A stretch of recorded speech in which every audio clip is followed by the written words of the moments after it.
Lengo ni lile lile tu la amani, lengo ni la uzalendo, lengo ni la uelewa, lengo ni la kuacha kukurupuka, lengo ni kuona kwamba wajibu wa Muislamu ni upi.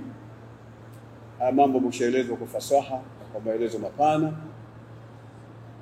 Mimi niungane naye yule aliyesema mwanzo, na mimi niseme kwamba yashikeni haya yaliyozungumzwa, tukitoka hapa twende tukafanyie kazi. Ninachokisisitiza ni tarehe 29 ambayo Sheikh wa mkoa akaieleza hapa. Tarehe 29 mwezi huu wa 10 Oktoba, siku ya Jumatano, Waislamu wote tutoke twende tukapige kura. Jiandae vizuri baada ya salati al-fajr, nenda katika foleni, hesabiwa, nenda kapige kura yako, utimize haki ya demokrasia, urudi nyumbani kwako kwa amani na kwa utulivu, uendelee na shughuli zako za kawaida. Endelea na shughuli zako za kawaida. Lisifanywe kama jambo la ajabu, jambo la kupiga kura. Si jambo la ajabu kwani tupiga kura mwaka huu, hatujapiga kura miaka iliyopita. Sisi tukishapiga hapa tu kama mwaka 61 mpaka leo. Tupiga tu mpaka sasa 2025. Bado watu hawajaelewa, ndio kama kwamba watu wanaanza sasa. Twendeni tukapige kura kama tulivyokuwa tunapiga zamani bwana. Tupigeni kura kwa utulivu, kwa amani. Jambo kubwa, tukishamaliza kura tuna mambo yetu tuliokuwa nayo tukiyafanya kabla ya kura, kabla ya uchaguzi. Tuna mambo yetu, na mpaka sasa tuna mambo yetu tunaendelea nayo. Tunafanya kazi zetu, wafanya biashara wanafanya biashara zao, wafanya kazi za utumishi wanafanya kazi za utumishi, watu walioajiriwa wanafanya kazi zao kwa mujibu wa ajira zao, watu wenye mambo yao mbalimbali wanafanya, na miaka yote wanafanya kazi zao. Wakati wa uchaguzi siku ya kupiga kura wanakwenda kupiga kura, kisha wanarudi katika majumba yao. Hayo tulikuwa tunafanya kule nyuma, ndio yafanyike tarehe 29. Watu waende kupiga kura, warudi kwa salama na kwa amani. Uchague wewe unayemuona na kufaa, ila chaguo zuri lile lilokuwa bora tu. Ameligusa Sheikh wa mkoa, sitaki kurudia. Apige kura. Kupiga kura ndio haki ya kidemokrasia umekamilisha. Kupiga kura ndio umelitendea taifa jambo jema. Kupiga kura ndio mustakabali wako wewe. Kisha jua kwamba demokrasia inaanzia wapi. Demokrasia inaanzia kwenye kura yako, ndio demokrasia inapoanzia pale. Kwa hiyo kapige kura. Hayo ndio maneno yangu kama wasia na nasaha katika kipindi hiki. Huku tukiungana na maneno ya dua. Tumuombe Mungu kipindi hiki chote kama tulivyokuwa tunamuomba mwanzo. Kwani Waislamu ndio kazi yao ni kuomba Mungu. Si Mtume katuambia addu'a silahul mu'min. Dua ndio silaha kubwa ya Muislamu. Muislamu hana silaha nyingine. Silaha yake ni dua tu. Na wala hatufundishwi kwamba tufanya dua kwa sababu ya shinikizo la watu fulani ndio wametuambia tufanye dua.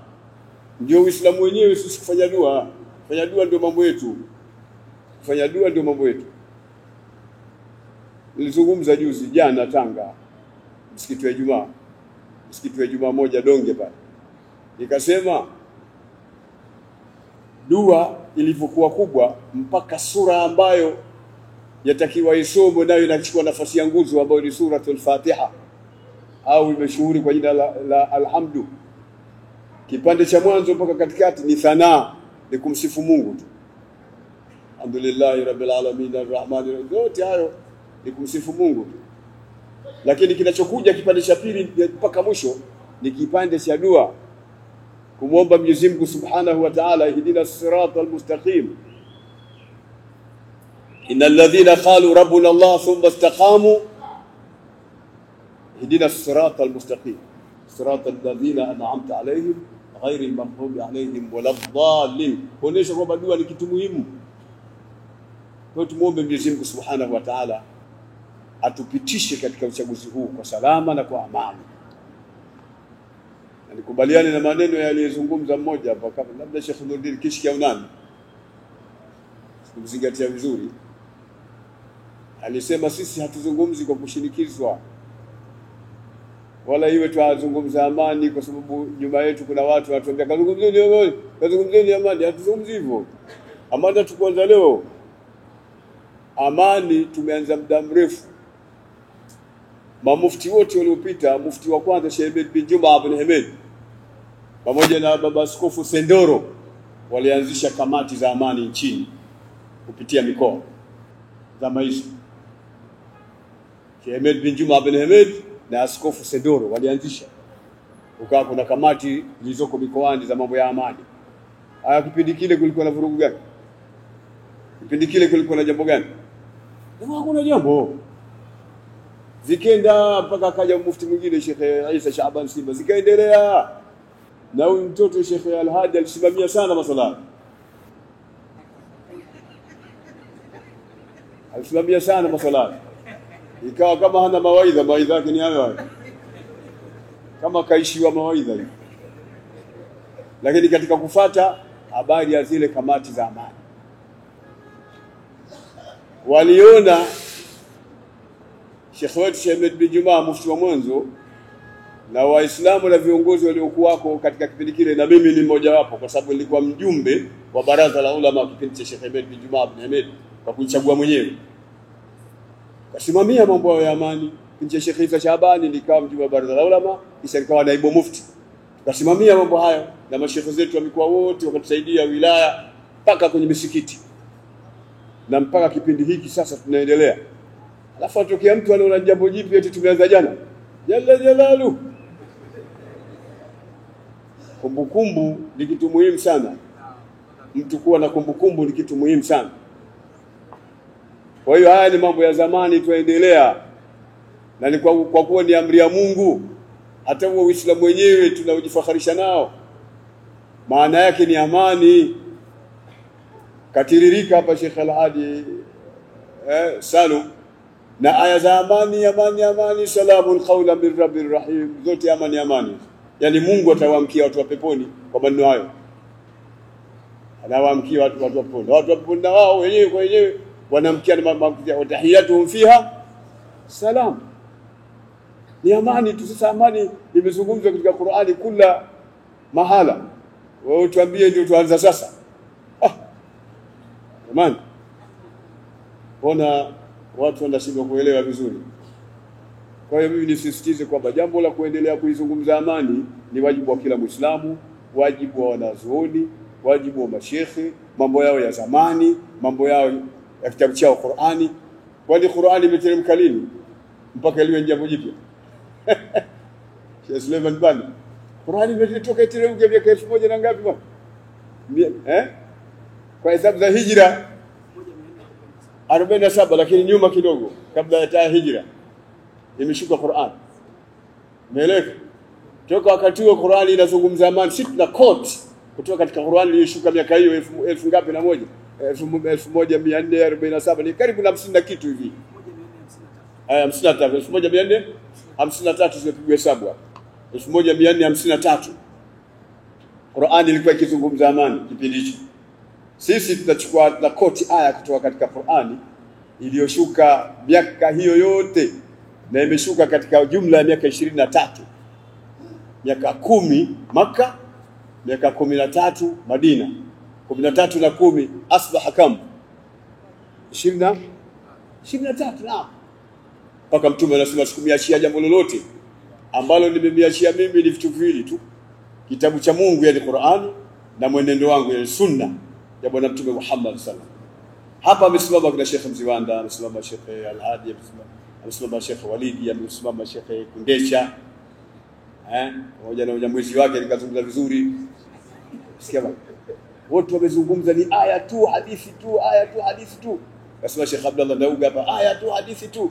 Miaka 1100 453. Wewe unakuzungumza amani kama kwamba jambo jipya wanazungumza mashehe. Mashehe wamechelewa kama kuzungumza. Wamechelewa. Lakini kwa sababu wamekumbuka, ndio miaka hiyo nimejaribu kurudisha nyuma mpate kuelewa kwamba hili jambo alipoanza sasa limeanza muda mrefu sana. Lakini jambo jingine ni hilo la kwenda kutumia demokrasia yako, haki yako ya kidemokrasia, kupiga kura. Kwa sababu gani? Hata kama unachuki na mtu, kwa mfano, hata kama unachuki na mtu, unajihangaisha, yani akili haikubali na mantiki haikubali. Ukiwa unachukia mtu au unachuki na mtu, hutaki kupiga kura kwa sababu unachuki naye, si atachaguliwa yule ambaye wewe humtaki.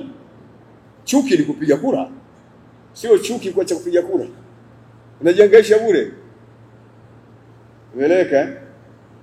Usisuse bwana, nenda kapige kura. Kwa sababu taifa linategemea kura yako. Demokrasia inaanzia kwenye kura yako. Kapige kura. Na kura ni Uislamu. Tulisema hii mada iache kwa sababu ndefu sana, ilikuwa izungumzwa na shekhe mmoja alipangwa hapa. Tukasema hii acheni ndefu mno hii. Hao watakaozungumza itakuwa tayari tafsiri ya kura tu. Kuonesha kura ile ya halali katika Uislamu au haina. Jamani, elimu ndogo udhia. Ila Kiswahili kinasema elimu ndogo udhia.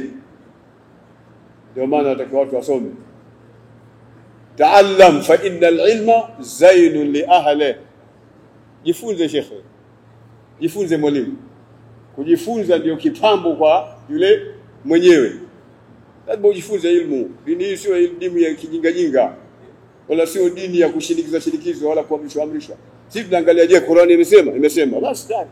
Mtume kasema khalas. Tunafuata hayo. Ndio maana unaona tunazungumzia amani. Ndugu zangu Waislamu, mimi niwaombe tutoke kwenda kupiga kura. Ngojeni nikupeni mfano mmoja mzuri. Kule kwetu kijijini kuna miaka fulani babangu aliugua. Sasa nikaenda kumuuguza, alafu kila kitakurudi dada ambaye kaa tu bwana hapa. Kaa ni kifo nione. Sheikh Zuberi Bonad. Alafu katika kipindi kile nilichokaa ikatokea kuna uchaguzi wa zile serikali za vijiji vya mtaasi nini. Sasa kuna nyumba moja inataka kufunguliwa baa, na sisi pana msikiti pale umejengwa zamani na wazee. Lakini upande ubavu wa pili kuna jamaa mmoja ana pesa kiburi. Sasa tunajenga tu hapa, tunatengeneza hapa, tunanua, tunajenga baa. Watu watakuwa wanakunywa mpaka karibu ya msikiti huko, watakuwa wanakaa. Sikaambia vijana msifanye ugomvi wala msifanye nini. Uislamu hautaki mambo ya ugomvi. Uislamu dini ya tulivu. Alafu nikafikiria kwa dada yake nini? Nikaingia katika serikali ya kijiji. Nikaingia katika uchaguzi. Bahati nzuri ni mtu unapendwa na watu, kuingia katika uchaguzi 100% nikapata kura. 100%. Kasema sasa watanitambua kwenye vikao. Kwenye vikao tulipofika, kitu cha kwanza nilicheza na ile nyumba, tuko baina ruhusa kwa nini kuweka baa pale. Kwa sababu hakuna aliyekubali, lazima tujue sisi tukubaliane na huyu kwamba inafaa kuweka baa. Haifai kuweka baa. Kwa hiyo ikafutwa kwa nguvu zilizokuwa nazo kwa kuingia mle ndani ya ule uchaguzi wa zile serikali. Ile jambo likawa limekufa na salama ikapatikana, na baadaye ikaja baraka, nikija kuinunua mimi ile Afrika itoa kwenye msikiti. Takbir. Allah. Sasa ningesusa kuingia katika uchaguzi. Yule bwana angenunua na angeweka banda, tungeendelea kuwa tunapata tabu ya kuswali, na huku watu wengine wanaendelea kunywa la msingi, wanakula ulaka, pombe za mnazi. Walikuwa wanafanya namna hiyo. Lakini niliingia, ikapigiwa kura. Sasa na wewe Muislamu usijifiche ukaacha kwenda kupiga kura. Kapige kura ili umchague mtu unayemwona ana maslaha na wewe na ana maslaha na taifa hili. Nadhani tumeelewana washo. Kingine, ukiamka asubuhi na muomba dua, unamuomba Mwenyezi Mungu katika sala zako, dubura kulli sala. Adhuhuri ila asiri wapi? Muomba Mwenyezi Mungu Subhanahu wa Ta'ala. Mtume mwenyewe amewahi kuomba mwezi mzima. Sasa mtume ni kuomba mwezi mzima amesimama tu da'aban, anamuomba Mwenyezi Mungu Subhanahu wa Ta'ala, katika kuonesha umuhimu wa ilhah katika mambo ya dua. Sasa na sisi tuendelee kumwomba Mwenyezi Mungu Subhanahu wa Ta'ala, na ukimwomba Mungu jambo lako linakuwa. Qur'ani hii iliyosomwa hapa tuna hakika Mwenyezi Mungu atatuitika dua zetu. Wanazuri Sheikh Al-Ahdal wanasema mtu akisoma Qur'an sahafu mzima ule, kisha baada ya kumaliza akasali rakaa 2, alafu akiwa katika sajda ya mwisho akamwomba Mwenyezi Mungu Subhanahu wa Ta'ala, akatawassal kwa maneno ya Mwenyezi Mungu Subhanahu wa Ta'ala juu ya haja alikuwa akitaka, qudhiyat hajatuhu kainatan makanat, dua yake inakubaliwa pale pale. Sasa leo tu Qur'ani imesomwa hapa khitima 4 na tutamaliza na khitima ya 5, alafu tuharibikiwe. Sasa sisi ni umati Muhammadi, umati gani? Sisi umati Muhammad, sio umati Muhamedi. Takbir! Tukisoma Qur'ani hapa mambo yatakuwa biidhnillah ta'ala. Na Mwenyezi Mungu atatuepushia katika nchi yetu mabalaa, fitna, makero, itapatikana salama salimi. La mwisho nipunzike, tuwe watulivu. Tuwe watulivu. Waislamu ni watu watulivu, takiwi kuonekana tunakurupuka, kuonekana watu wa fujo, kuonekana hivi. Ni watu watulivu ndio kawaida. Tumfuateni mtume. Alikuja mtu mmoja kwa Mtume sallallahu alaihi wasallam, Mtume na maswahaba kina Saidna Umar na wengine, kisha Myahudi yule akampiga jikofi Mtume kwenye mgongo, puu. Saidna Umar akawa anarukaruka hivi, atakumtia nguvuni, akamnyaka. Kisha Mtume akamwambia mwache, hawezi kuwa mtu ana akili sawa sawa afu anipige, ana jambo. Angalia Mtume anasema mwache, hawezi kuwa mtu awe na akili sawa sawa afu anipige mimi, haiwezekani, huyu ana jambo. Akamwambia bwana wewe Myahudi, ni vipi bwana, ni kipi kilichokupelekea mpaka wewe umenipiga kofi kubwa sana mgongoni, kuna nini kwani?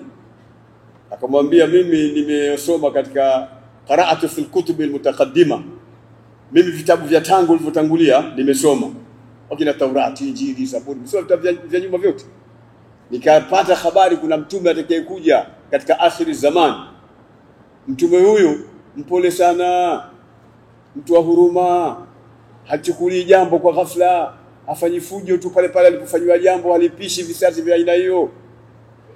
Ni mtu ambaye kila jambo analifanya kwa utuvu. Na huyo mtume ndio atakayekuwa mtume wa mwisho. Sasa nilikuwa na wasiwasi, ni wewe au bado yuko mwingine baadaye mbele? Ndio nikakupiga kofi niangalie zile sifa zipo. Sallu ala Muhammad. Nimezikuta kuwa zile sifa zipo, ashhadu an la ilaha illa Allah wa ashhadu annaka rasulullah. Akaingia katika Uislamu.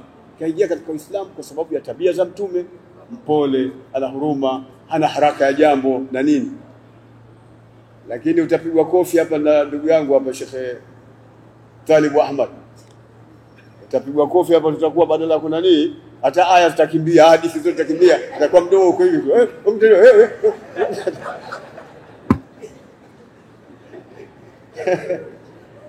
Kwa hiyo tuwe watuvu kipindi hiki. Tuwe watulivu, tuwe wakimya, tuendelee na dua zetu, tuendelee na mambo yetu, tuendelee kukaa na wenzetu wasiokuwa Waislamu kwa wema, ni wenzetu. Na tumeambiwa katika Qur'ani, si ndio Qur'ani miaka 1450 ngapi? 53. Imeshuka kuanzia wakati huo ndani ya miaka 23. Lakini Mungu anasema la yanhakumullahu 'anil ladhina lam yuqatilukum fid din wa lam yukhrijukum min diyarikum an tabarruhum. Hii an tabarruhum fi'li hii ndio mafaul. An tabarruhum wa tuqsitu ilayhim inna Allaha yuhibbul muqsitin. Yesu kaja tukataza kuamiliana na watu kama hao. At-ta'amul ma'a ghairi al-muslimin. Tumefundishwa namna gani tuishi na watu wasiokuwa Waislamu. Huo ndio Uislamu, kule kuishi vizuri, kuishi kwa wema na watu wasiokuwa Waislamu, jambo zuri. Tumebaki kuwakaribisha msikitini ili wamuone mtume anafanya nini. Na kuna kipindi akamwambia Muhammad, sisi kama ule wakati wetu wa sala umefika. Akamwambia sala nini? Akusema mbaya kabisa. Akusema namna Mtume sallallahu. Angalia namna Mtume alivyokuwa. Sayyidina Umar amewahi kuhudhuria kanisani siku moja. Akakaa kwa muda mrefu, kisha ukafika wakati wa sala, kama jamani mnataka kuswali. Akamwambia swali na wewe. Akaenda kando kidogo akaswali Sayyidina Umar. Ndio namna hiyo. Mtume alimuona bwana mmoja bedui msikitini, kabanwa na mkojo, kisha akachukua silaha yake akakojoa. Akakojoa kweli mikojo mtindo mmoja. Kile katika inaanza tena, kile katika ile mikojo. Masahaba wanatemeka, wanataka kwenda kumchukua, kumnyanyua wende ukambamize, kutokana na kwamba kwa nini anakojoa. Mtume alitumia lugha moja tu, la tuzrimu, msimkatishe mkojo wake, mwachieni aendelee mpaka mwisho. La tuzrimu, msimkatishe mkojo wake, mwachieni aendelee na mkojo wake hivyo hivyo. Masahaba wanamsikia Mtume wakanyamaza, wakamwachia akakojoa mpaka mwisho, kisha akaitisha chombo cha maji. Hakusafisha yeye, walisafisha masahaba ule mkojo. Sisi aje akojoe mtu hapa tapo, wewe utasafisha hapa baba na mikwaji bakora ndio wewe utakuletea mchezo hapa na nini? Lakini Mtume Muhammad sallallahu alaihi wasallam alikuwa na sifa kama hiyo. Kwa turudini katika upole wetu, katika tabia za Mtume, tuendelee na wakati uliobakia, tuendelee na dua kipindi hiki chote. Mwenye kufunga afunge, mwenye kuomba dua aombe, mwenye kusoma Qur'ani asomwe, mwenye kujua mambo yake mengine amombe Mwenyezi Mungu Subhanahu wa Ta'ala. Leo tarehe 26, kesho tarehe hapana tarehe 25 leo, kesho tarehe 26, tarehe 27 tuendelee na kuna kongamano kubwa kule na ukumbi wa Mwalimu Nyerere. Tarehe 28 unaendelea na dua na nini, kumwomba Mwenyezi Mungu Subhanahu wa Ta'ala ili akufikie tarehe 29 kwa salama na kwa amani, na nchi iwe katika salama na amani, utoke kwa salama na amani. Wewe na wale kustahiki kupiga kura, kapige kura, mrudi, muendelee na dhuhuri zenu, muendelee na alasiri zenu, muendelee na ibada zenu, muendelee na bishara zenu. Wallahu waliyu tawfiq. Wa assalamu alaykum wa rahmatullahi wa barakatuh.